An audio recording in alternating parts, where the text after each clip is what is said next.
Tonight, bravery and tragedy. A 19-year-old woman killed while battling the BC wildfires.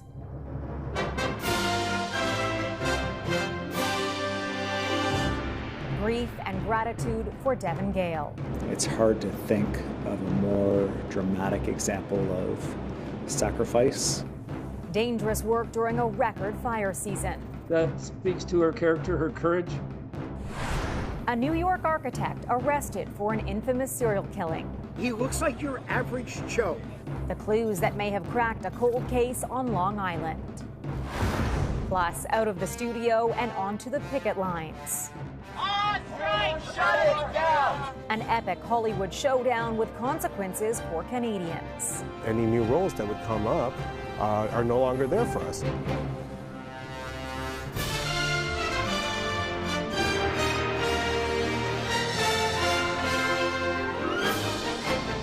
CTV National News with Omar Sachedina. Reporting tonight, Heather Butts. Good evening. Canada's historic wildfire season has turned deadly, with a heartbreaking loss on the front lines. 19-year-old Devin Gale was killed while battling a fire near Revelstoke, BC, a courageous teenager committed to protecting her home community. Her brother says she was kind and thoughtful, posting online, "I'm so grateful to have grown up beside her. I'm grateful for everything she's done for me and others." CTV's BC Bureau Chief Melanie Nagy on the young firefighter and the unprecedented conditions crews are facing. While battling one of more than 300 wildfires in BC, a young firefighter lost her life. It's hard to think of a more dramatic example of sacrifice. 19-year-old Devin Gale was with her crew clearing brush near a small fire not far from the mountainous town of Revelstoke, the very place she grew up. A community like Revelstoke, we're fairly small, and we tend to embrace those who are here to do the job of protecting our communities. The RCMP say while working the fire, Gale's crew lost contact with her and later discovered her in the woods under a fallen tree. Certainly looks as though it may have been the case that that tree was either on fire or was maybe burning from the inside, which loosened it up enough that it could fall. There are about 2,000 firefighters actively working in the province. Their days are long, grueling, and often dangerous. This wildfire season is one of the worst on record, not just in BC, but in Canada. There are about 900 active fires burning across the country, many of which are being fueled by hot, dry conditions. More than 2/3 of BC's rivers are experiencing high to extreme levels of drought, and in some regions there's been little to no rain for over a month. The coast of BC is suffering from a deep drought that started last fall and persisted through the winter, into the spring, and throughout the summer so far. Back in Revelstoke, the community is grieving Gale's death, with her brother taking to social media to pay tribute to her, saying she was careful, considerate, hardworking, and a beloved, amazing sister. I know that she comes from a very, very strong family in Revelstoke. And I also know the people of Revelstoke will surround them with all the support possible. Aside from a firefighter, Devin Gale was also a gymnast and is being described as a pillar of her community. Her death is now under investigation by both WorkSafe BC and the RCMP. Melanie Nagy, CTV News, Vancouver. Today, Ottawa confirmed members of the military will join the BC firefight, and the Canadian Rangers will assist with evacuations in northern Quebec. Several communities are under threat, including the Cree Nation of Eastmain, which has started evacuations.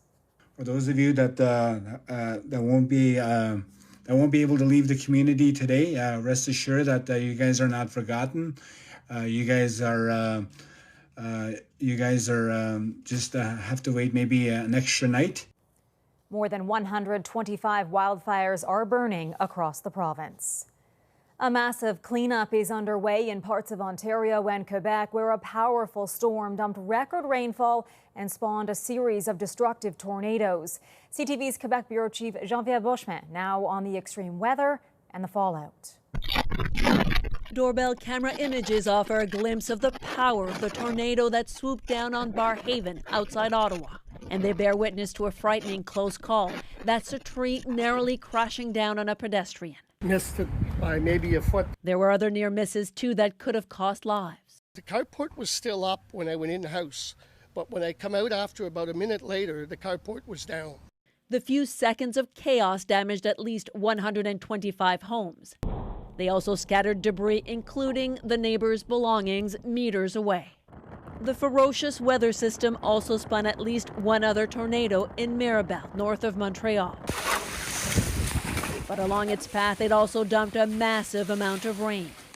There's no way no city around the world can manage to deal with 85 millimeters of rain in less than 2 hours. Flash floods closed roads, sewer backups contaminated waterways, and at least 130 basements in Montreal alone were inundated. Bags of precious donations and food had to be thrown out at Resilience Montreal, a community organization. We spend over $10,000 a week on groceries, and most of that is now just headed straight to the garbage. Among those who joined the cleanup crew, Robert Scher, one of more than 300 people relying on Resilience Montreal for help. When we have problem, when we need something, like they're always there. Trees that snapped like matchsticks brought down power lines, cutting off electricity to nearly 300,000 Quebecers. Crews are still working to reconnect the entire grid. And cities like Montreal are preparing to face more extreme weather systems. For instance, setting up more green spaces so that they can act as sponges. But for now, it's standard equipment doing the work in the aftermath of a storm that will cost millions to clean up and a long time to forget here. Geneviève Beauchemin, CTV News, Montreal. A deadline to end a protest has passed, but even more people have now arrived to block the main road to Winnipeg's landfill. A provincial court granted an injunction today ordering protesters to leave. But instead, they burned that injunction in defiance. CTV's Manitoba Bureau Chief Jill Makashon now on the growing tensions. As the legal document was posted announcing the deadline to leave, protesters stood in solidarity. Defiance after the court's decision to grant a temporary injunction to reopen the public road to the dump site. Fought by the family of a woman murdered and buried in another landfill. What if it was your sister? What if it was your mom? What would you do? Supporters say they will continue the fight and face arrest. If that's what the Canadian government wants to do and enforce on our people, then so be it. Let us get arrested. The judge said there are environmental risks if the operations at the landfill continue to be interrupted. For more than a week now, protesters blocked the main road and raised barricades. It came after Manitoba's premier said she could not support a $184 million landfill search for 2 murdered Indigenous women. The issues are important. I see that. I understand that, said Justice Sheldon Lanchberry. But violence, blocking roads is just not an acceptable part of this. He was interrupted by a woman in the court who demanded a search for the murdered women. He said, "I have no authority to authorize a search. I understand your pain." She told him he didn't. They're continuing to raise the issue of searching landfills for murdered and missing Indigenous women and girls. That's a point that gets lost in the legal technicalities, but it's a point that remains fundamentally important to them. This is only a temporary injunction. The legal fight will continue, and so will the political one, as families and supporters continue their demands for a landfill search. Jill Makashon, CTV News, Winnipeg. There's a stunning development tonight in a chilling string of murders on Long Island, New York that have stumped investigators for over a decade. A 59-year-old architect is under arrest, accused of being a serial killer. CTV's Washington Bureau Chief Joy Melvin has the latest. Rex, did you do it? Rex Heuermann left court in handcuffs after entering a plea of not guilty. The suspected serial killer charged with the murders of 3 young women. He's also a suspect in a 4th killing. All the women were discovered wrapped in burlap bags in a case that terrorized residents for more than a decade. Rex Heuermann is a demon that walks among us, a predator that ruined families. Forensic police removed evidence from his dilapidated home. The architect and married father of 2 lived close to where the gruesome discoveries were found, along Gilgo Beach on Long Island. He was arrested last night outside his New York office. There were similarities with regard to the crime scenes. All the women were bound at the head, at the midsection, or at the chest, and later at the legs. Detectives matched DNA from a pizza crust that Huerman ate to genetic material found on the women's remains.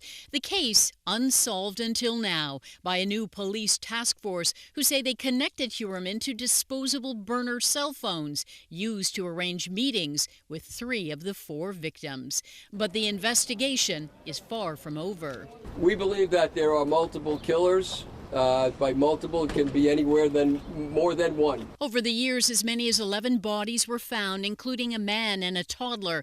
But for Megan Waterman's sister, today's charges come as a relief after so many years of waiting. It's bittersweet because I know the details of her death, so now I put the face to the details. It shouldn't have taken 13 years to find him.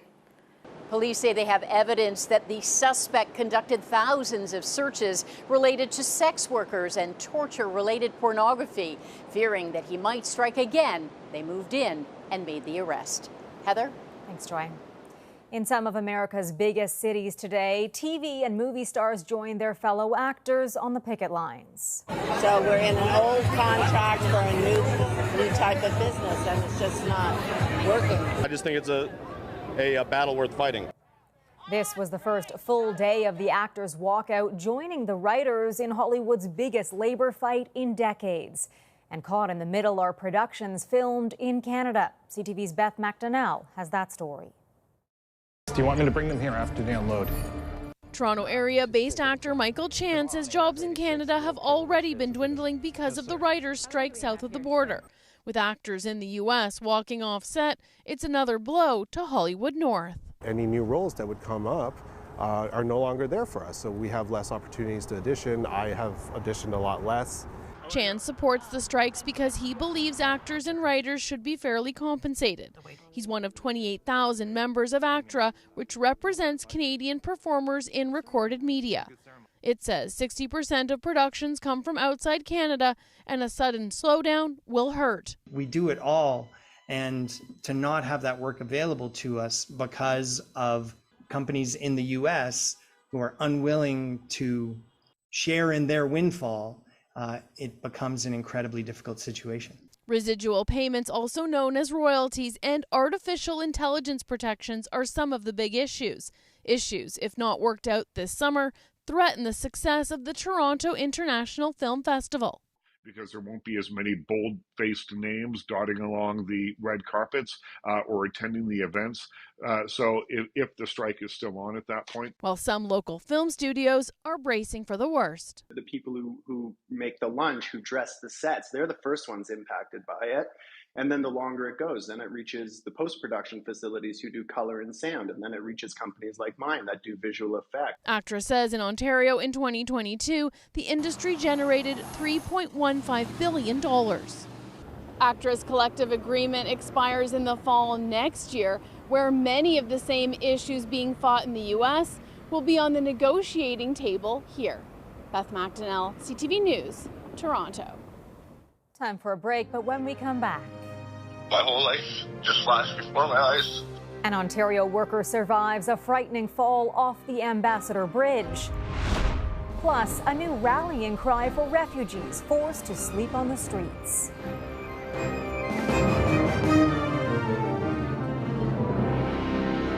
A 20-year-old Ontario man is home from hospital tonight, recounting the terrifying moments when he fell from the Ambassador Bridge and plunged 45 meters into the Detroit River.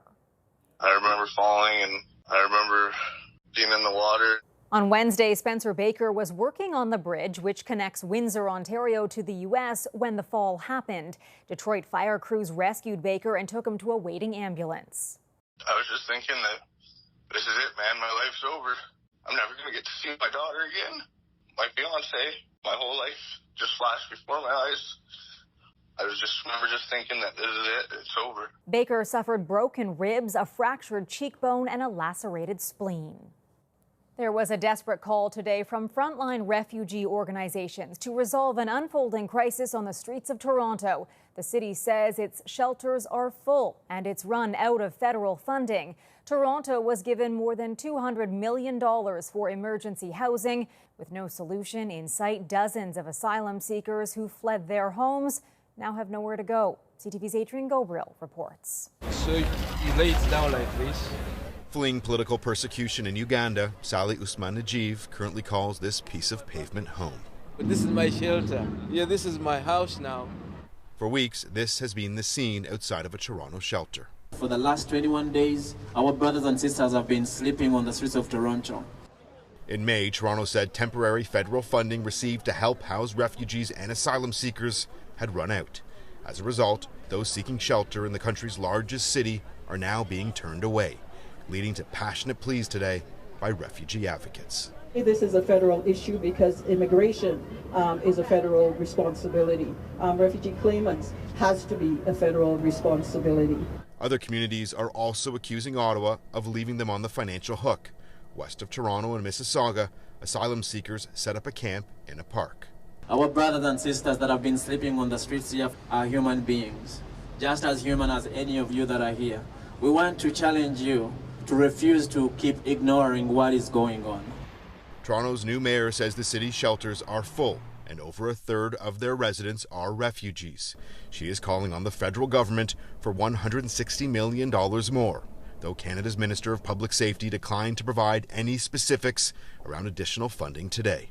We are very much focused on being a partner with the City of Toronto, with all municipalities, with provinces and territories, so that refugees who come to Canada, and indeed all immigrants who come to Canada, are able to hit the ground running. Though the cold, hard ground is all many seeking asylum have found since arriving. I feel like I'm not welcomed here. Senior staff from all three levels of government met this afternoon to discuss immediate solutions to the crisis, though they've yet to release an action plan. Adrian Gobriel, CTV News, Toronto.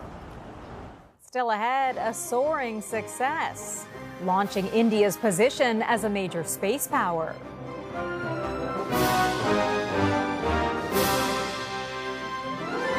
There is no relief tonight from this summer of unrelenting heat for millions of Americans. While across the Atlantic, blistering conditions are sweeping large parts of Europe, and the temperatures are reaching new highs. CTV's Atlantic Bureau Chief Krisa Najkate has more. In Athens, the Acropolis had to be shut down during the hottest hours of the day, with many struggling to stay cool. Everyone's sweating. We were only up there for, I would say, like half an hour, and then I was like, done. We knew we were coming in July. We did not know it was going to be 105 degrees. Italy, Spain, France, Germany, and Poland are all under extreme heat warnings, with heat records expected to be broken again next week. A village had to be evacuated in Turkey as the hot temperatures only fueled flames to more extreme levels. And in Croatia, forest fires have been burning for days, destroying more structures and homes. We've been renovating our house and now everything has burned, says this man. A new report has found that as many as 61,000 people have died from Europe's sweltering heat last summer, and that countries are falling short in preparing for any future heat waves. In the U.S., another unbearable heat wave impacting more than 100 million people. You start to get tired, irritable, angry, you're not thinking clearly. It's so hot in Arizona, people are being treated for serious burns from the searing pavement. I just walked out of the operating room after operating on a patient who had gone down and suffered really bad pavement burns. Temperatures hit 47 degrees in Las Vegas, putting the vulnerable most at risk. In Florida, the sidewalks were almost empty. Until like around 6 or 7 o'clock, people really aren't coming out. Field workers across California had to quit early or risk passing out. Anxiety levels can increase. It kind of triggers your body's sympathetic response, so your heart rate rises. As heat warnings are in effect for parts of the East Coast, Ottawa is planning a nationwide strategy to help those most vulnerable. Krisa Najkate, CTV News, Halifax. Today, India rocketed towards an unprecedented space odyssey. 3, 2, 1, 0. The spacecraft Chandrayaan, which means moon vehicle, was successfully launched into orbit and will try to land at the lunar South Pole next month. only 3 other countries have made a controlled landing on the moon so far. After the break, leading the way. I think the best way to get people excited and involved is through demonstration. Encouraging Canadians on a cross-country journey.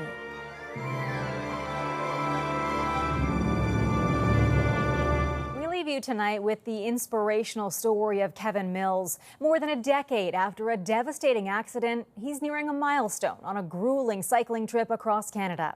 As CTV's John Venevalley-Rao reports, he's out to encourage others with disabilities to get moving. Cranking his way across the country, Kevin Mills is thrilled his epic trek's been noticed by a Hollywood star. She saw our story and she wants to be involved and help out. Actress Kate Winslet, apparently in awe of Mills, who is quadriplegic and whose ride is showcasing how important it can be to stay active even after the most serious of injuries. I think the best way to get people excited and involved is through demonstration. 14 years ago, Mills was at his sister's wedding in Cuba, swimming in the ocean when the unthinkable happened. And a large wave picked me up and dumped me headfirst into the sand, ocean floor. The paramedic, who also loved to rock climb, had injured his spinal cord. He was immediately paralyzed and quadriplegic. One doctor said he'd be lucky if he could move his shoulders. We'll just start getting lined up. But Mills, a young father from Newmarket, Ontario, discovered activity-based therapy, pushing himself to move and actually regaining some mobility. And then I got this unit which clips to my wheelchair, and I've been biking with it. I can't open my hands, so I kind of force my fingers around passively, and then I'm taking my arm and locking my wrist in. Let's Ready? do it. Yep. Okay, I'll go. You go first. His cycling partner and recovery trainer says therapy made a huge difference. I really got to see his body change. He's gotten stronger, he's gotten more movement, he's gotten more independence. Creating a nonprofit called Pedaling Possibilities. We got both of us in a shot. In May, they set out to ride from Newfoundland to BC, in part to show others with a disability how much outdoor activity can help. Maybe get inspired to do something and create a conversation to improve accessibility. He has faced challenges. Earlier this month, someone stole one of his 2 bikes. Mills worried without a backup it could end his journey, but a private donor has offered to buy a replacement. It was super generous, super kind, and we're thrilled. And Mills hoping by September's end to reach the West Coast, getting closer with every turn. John Venevalley-Rao, CTV News, Cobourg, Ontario. What an inspiring journey. That is our newscast for this Friday night. I'm Heather Butts for Omar and all of us at CTV National News. Thank you for watching. Sandy Ronaldo will be here tomorrow. Good night and have a great weekend.